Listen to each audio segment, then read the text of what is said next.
Beberapa orang percaya di tempat-tempat tertentu terdapat dimensi paralel yang diciptakan makhluk halus sebagai tempat kekuasaan mereka. Entah nyata atau tidak, tapi beberapa pengalaman membuktikan lingkaran setan itu memang benar-benar nyata. Beberapa kejadian sempat menghantui. Beberapa orang yang tanpa sengaja masuk ke lingkaran setan, mereka akan terjebak beberapa waktu dan hanya berputar-putar di dalamnya tanpa tahu arah. Saat mereka sadar, mereka telah melewati ruang dan waktu di dunia paralel, di mana melewatkan beberapa masa di dunia nyata. Apakah ini nyata? Yuk langsung aja ke ceritanya.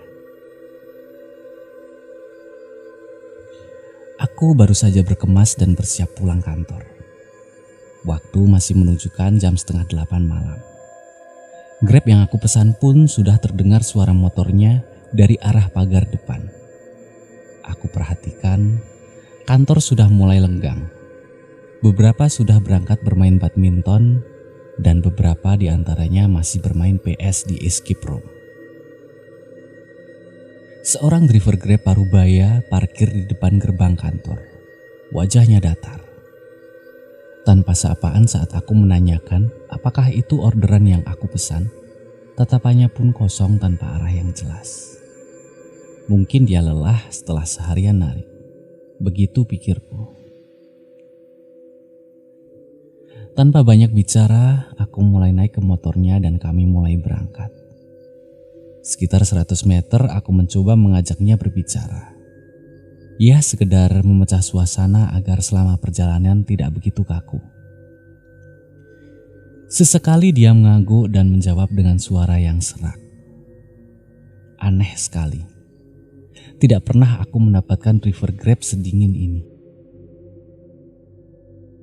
Tak berapa lama aku tersentak dengan pertanyaan driver itu.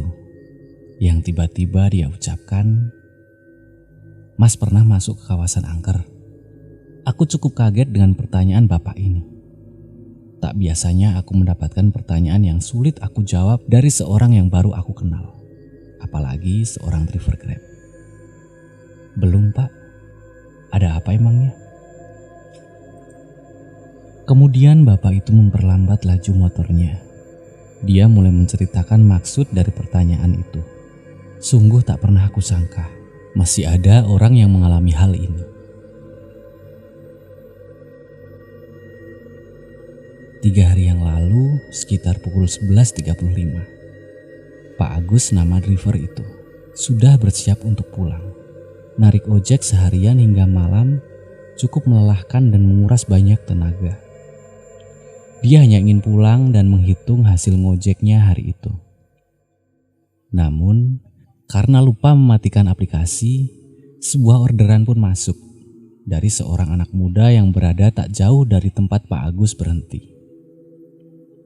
Dilema, jika orderan itu di-cancel, maka performa Pak Agus akan jelek. Namun jika orderan itu diambil, malam mulai larut. Dan tujuan dari orderan itu pun cukup jauh, sekitar 10 kilometeran. Setelah berpikir beberapa saat, Pak Agus memutuskan untuk mengambil orderan itu dan menjemput pemuda tadi. "Pak, kita lewat sini aja ya. Depan belok kiri biar lebih cepat." "Tapi mas, itu jalan Karya Timur. Apa nggak sebaiknya lewat jalur utama aja mas?" "Nggak apa-apa pak, lewat situ aja lebih cepat." Karya Timur adalah lokasi pergudangan di Kota Malang. Tempatnya tepat di sebelah rel kereta api. Banyak gudang-gudang dari pabrik-pabrik di sekitar Malang berjajar di sini. Suasananya sepi, hanya beberapa lampu remang-remang di sudut-sudut gudang. Tak banyak kendaraan yang lewat di jalan itu. Hanya bangkai-bangkai angkot yang dibiarkan berjajar tanpa tahu bagaimana nasibnya. Genangan air terlihat memenuhi sudut-sudut jalan. Malang baru saja diguyur hujan sore itu dan menyisakan malam yang dingin dan menusuk. Perlahan Pak Agus dan penumpangnya memasuki jalan itu, menyusuri jalan sepi dan dingin. Awalnya tak ada hal ganjil yang dia rasakan. Namun, tiba-tiba hawa yang sangat dingin masuk dan menusuk kulitnya dari sela-sela jaket Grab yang dia pakai. Dingin sekali. Lebih dingin dari hawa yang dia rasakan sebelum masuk ke tempat itu. Pak Agus hanya bisa diam, dia merasakan hal yang tidak biasa. Dia terus berpikir apakah sebaiknya putar balik dan mengambil jalur utama. Tapi sisi lain dia tidak mau mendapatkan reputasi buruk karena tidak sesuai dengan apa yang penumpang minta. Belum sempat kebingungan Pak Agus terjawab. Terlihat ada cahaya-cahaya yang cukup terang dari lampu-lampu yang tak jauh berada di depan. Tampak seperti sebuah keramaian. Tapi apa? Pasar malam? Atau pesta rakyat? Wah, ada rame-rame. Apa itu, Pak? Gak tahu, Mas. Kayaknya ada pasar malam. Pak Agus memperlambat motornya dan mengamati suasana keramaian itu. Tampak memang seperti pasar malam yang ramai. Ada berbagai macam pedagang kaki lima yang berjajar dan pengunjung yang berdesakan melewati jalan-jalan di sela-sela pasar malam itu. Namun keramaian itu menjadi bertambah aneh saat Pak Agus memperhatikan wajah orang-orang yang berada di sana. Pucat dengan tatapan kosong. Semua memiliki raut wajah dan ekspresi yang sama. Waduh, apa ini? Aku masih berpikir keras dengan apa yang Pak Agus ceritakan. Meski suaranya serak, dia menceritakan dengan sangat jelas. Sejenak mengusap dahinya, dia meneruskan apa yang dia ceritakan. Usai melewati pasar malam aneh itu, Pak Agus dan penumpangnya melewati jalan yang membingungkan. Beberapa perempatan yang sama pernah dia lalui sebelumnya. Seperti melewati jalan yang sama 2 kali. Beberapa jalan juga tak pernah dia temui. Apakah ini jalan baru? Pak Agus tak berpikir sejauh itu. Dia terus memacu motornya ke arah tempat yang dituju. Tapi semakin jauh perjalanan, Pak Agus merasa mereka tak pernah meninggalkan tempat itu. Tetap berada di antara gedung-gedung gudang yang berbaris rapi di kiri dan kanan.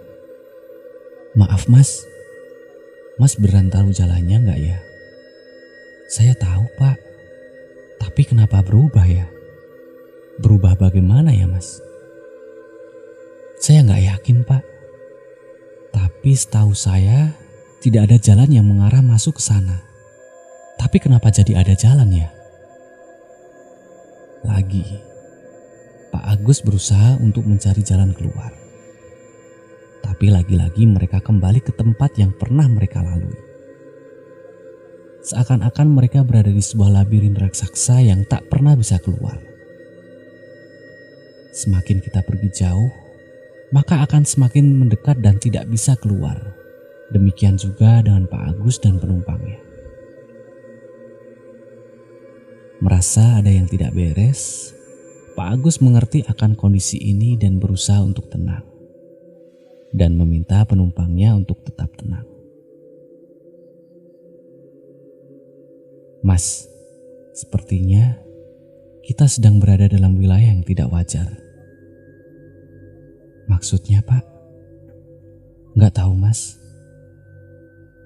Saya merasa udah melewati perempatan ini 7 kali.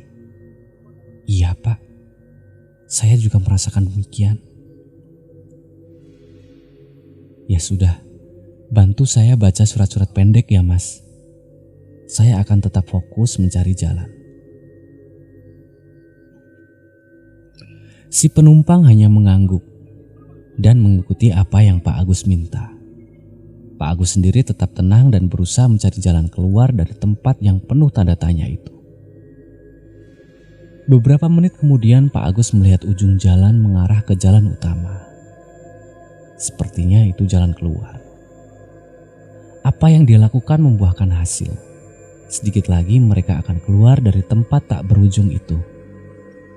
Seperti perjalanan tanpa henti dan berputar-putar di dimensi yang berbeda. Dan orang-orang yang ada di dalamnya mempunyai raut wajah pucat dengan tatapan nanar tanpa ekspresi. Kembali Pak Agus merasakan dingin yang teramat sangat menusuk hingga tulang. Saat dingin menembus pori-pori jaket, sama seperti pertama dia masuk ke jalan itu. Apakah ini tanda bahwa mereka telah keluar dari dimensi itu? Sesaat motor yang mereka naiki sudah memasuki pinggiran jalan utama. Mereka kembali ke alam nyata dengan keringat dingin bercucuran. Mereka memastikan lagi apakah benar-benar semua sudah menjadi normal. Tidak ada lagi orang-orang bertampang pucat tanpa ekspresi. Benar, semua sudah normal. Sepertinya kita sudah keluar, Mas. Memangnya tadi itu apa, Pak? Saya nggak tahu, Mas. Kita kayak berputar-putar saja dari tadi. Ya udah, Pak, kalau begitu kita lewat jalan utama saja. Iya, Mas. Tapi kenapa, Pak? Pak Agus sangat terkejut melihat kenyataan bahwa sebenarnya mereka hanya kembali ke posisi awal penjemputan dan tidak pernah jauh dari tempat itu. Jalan baru yang mereka lewati tadi hanya seonggok tanah kosong yang mengarah ke gudang tua yang terbengkalai. Dan yang lebih mengejutkan, waktu sudah menunjukkan jam 3 pagi. 3 jam lebih mereka tersesat? Sepertinya tidak. Mereka sudah melewati dimensi ruang dan waktu. Pak Agus hanya merasakan beberapa menit tersesat, tapi sebenarnya sudah beberapa jam di alam nyata. Apa benar demikian? Aku sendiri kurang yakin. Dari banyak pengalaman yang aku baca, adalah orang yang beruntung yang bisa keluar dari lingkaran itu. Selebihnya, mereka tersesat lebih lama dan mungkin tidak bisa keluar. Motor Pak Agus sudah merapat di depan pagar rumahku. Cerita yang sangat seru aku dengarkan dari mulutnya, masih dengan tatapan datar tanpa ekspresi. Setelah aku bayar dan mengucapkan terima kasih, dia pun pergi di antara kabut malam itu. Oke, sekian cerita hari ini. Saya Erwin, sampai ketemu di cerita selanjutnya. Jangan lupa like, share, dan subscribe channel ini jika kalian suka dengan cerita-cerita misteri ataupun horor. Terima kasih.